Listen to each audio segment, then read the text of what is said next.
ನಮಸ್ಕಾರ. ನನ್ನ ಹೆಸರು ಆಶಾ ವೀಣಾ ಡಾಯಸ್.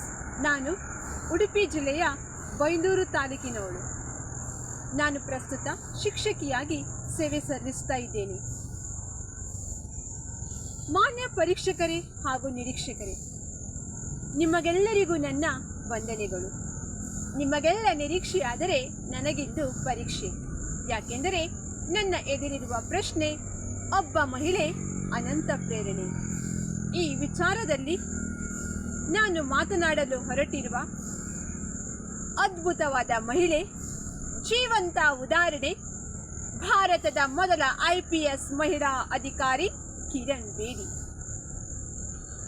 ಕನಸು ಕಾಣಲು ಬೇಕು ಧೈರ್ಯ, ಆ ಧೈರ್ಯದ ಜೊತೆಗೆ ಬೇಕು ಭಗವಂತನ ಆಶೀರ್ವಾದ, ಆಶೀರ್ವಾದದ ಜೊತೆಗೆ ಬೇಕು ನಮ್ಮ ಪ್ರಯತ್ನ ಎಂಬ ಮಾತಿಗೆ ಜೀವಂತಹ ಉದಾಹರಣೆ ಕಿರಣ್ ಬೇಡಿಯವರು. ಹೌದು, ಪಂಜಾಬಿನ ಅಮೃತಸರದಲ್ಲಿ 1949 ಜೂನ್ 9 ಜನಿಸಿದ ಕಿರಣ್ ಬೇಡಿಯವರು ಬಾಲ್ಯದಲ್ಲಿಯೇ ಪ್ರಾಮಾಣಿಕತೆ, ಶಿಸ್ತಿಗೆ ತಮ್ಮ ಜೀವನವನ್ನು ಮುಡುಪಾಗಿದ್ದರು. ತಂದೆ ತಾಯಿಯ ಆಶೀರ್ವಾದ, ತಂದೆ ತಾಯಿಯಿಂದ ಸಿಕ್ಕಂತಹ ಪ್ರೀತಿ, ಪ್ರೇರಣೆ, ಸ್ಫೂರ್ತಿ, ಪ್ರೋತ್ಸಾಹ, ಧೈರ್ಯ, ಆತ್ಮವಿಶ್ವಾಸ ಹಾಗೂ ಸ್ವಾತಂತ್ರ್ಯ ಅವರ ಜೀವನದಲ್ಲಿ ಒಂದು ಗುರಿಯನ್ನು ತಲುಪಲು ಸಾಧ್ಯವಾಯಿತು ಅಂತ ಹೇಳಿದರೂ ತಪ್ಪಾಗಲಾರದು.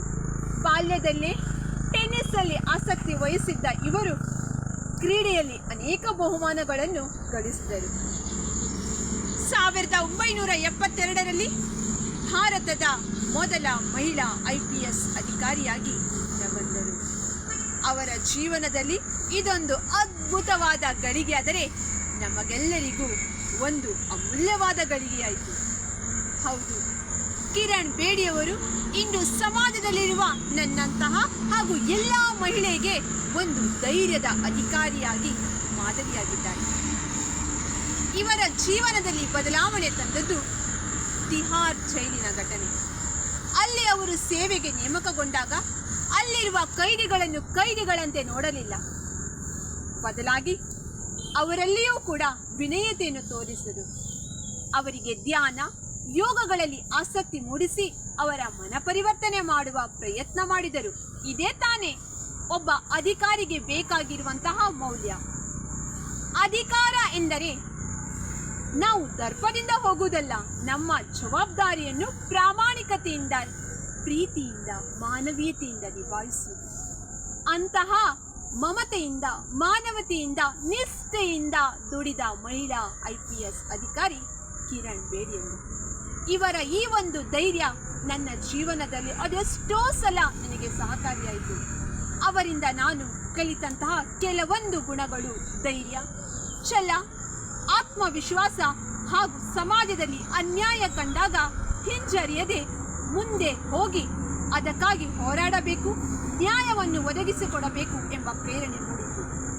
ಶಿಕ್ಷಕಿಯಾಗಿ ಮಾತ್ರ ನಾನು ಪಾಠ ಪುಸ್ತಕಗಳಲ್ಲಿರುವ ಪ್ರವಚನಗಳನ್ನು ಮಾಡದೆ ಬದಲಾಗಿ ವಿದ್ಯಾರ್ಥಿಗಳಲ್ಲಿಯೂ ಕೂಡ ಅವರ ಜೀವನಕ್ಕೆ ಬೇಕಾಗುವ ಮೌಲ್ಯ ಹಾಗೂ ಆತ್ಮವಿಶ್ವಾಸದ ಗುಣಗಳನ್ನು ಬೆಳೆಸಬೇಕೆಂಬ ಛಲ ಮತ್ತು ಪ್ರೇರಣೆ ಇವರಿಂದ ನನಗೆ ದೊರೆಯಿತು.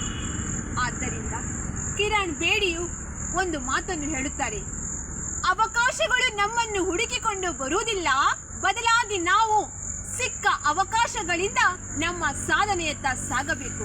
ಖಂಡಿತವಾಗಿಯೂ ಸಿಕ್ಕಂತ ಅವಕಾಶಗಳಿಂದ ನಮ್ಮಿಂದ ಆಗುವಷ್ಟು ಉಪಕಾರಗಳನ್ನು ನಾವು ಬದಲಾವಣೆಯನ್ನು ಈ ಸಮಾಜದಲ್ಲಿ ಮಾಡಬೇಕು. ಧೈರ್ಯವಂತ ಅಧಿಕಾರಿ ಯಾವಾಗಲೂ ಹೆದರುವುದಿಲ್ಲ, ಬದಲಾಗಿ ಪ್ರತಿಯೊಂದು ವಿಚಾರದಲ್ಲಿಯೂ ಮುನ್ನುಗ್ಗಿ ತನ್ನ ಗುಣಗಳನ್ನು, ತನ್ನ ಒಳ್ಳೆಯತನವನ್ನು ಸಮಾಜಕ್ಕೆ ಮುಡುಪಾಗಿಸುತ್ತಾನೆ. ದಿನಕರ ದೇಸಾಯಿಯವರು ಹೇಳಿದಂತೆ, ಒಬ್ಬೊಬ್ಬರ ಮನದಂತೆ ದೃಷ್ಟಿಯು ಬೇರೆ, ಕವಿಯ ಕಣ್ಣಿಗೆ ಚಂದ್ರ ಹೆಂಡತಿಯ ಮೋರೆ, ಚಿಕ್ಕ ಮಕ್ಕಳಿಗೆ ಶಶಿ ಬಾಂಧಳದ ಚೆಂಡು, ವಿಜ್ಞಾನಿಗಳಿಗೆಲ್ಲ ಬರೀ ಕಲ್ಲುಗುಂಡು ಎಂಬಂತೆ ಕಿರಣ್ ಬೇಡಿಯವರ ಬಗ್ಗೆ ನನಗಿದ್ದ ಅಭಿಪ್ರಾಯವನ್ನು ತಮ್ಮ ಮುಂದೆ ವ್ಯಕ್ತಪಡಿಸಿದ್ದೇನೆ. ಅವಕಾಶಕ್ಕಾಗಿ ವಂದನೆಗಳು.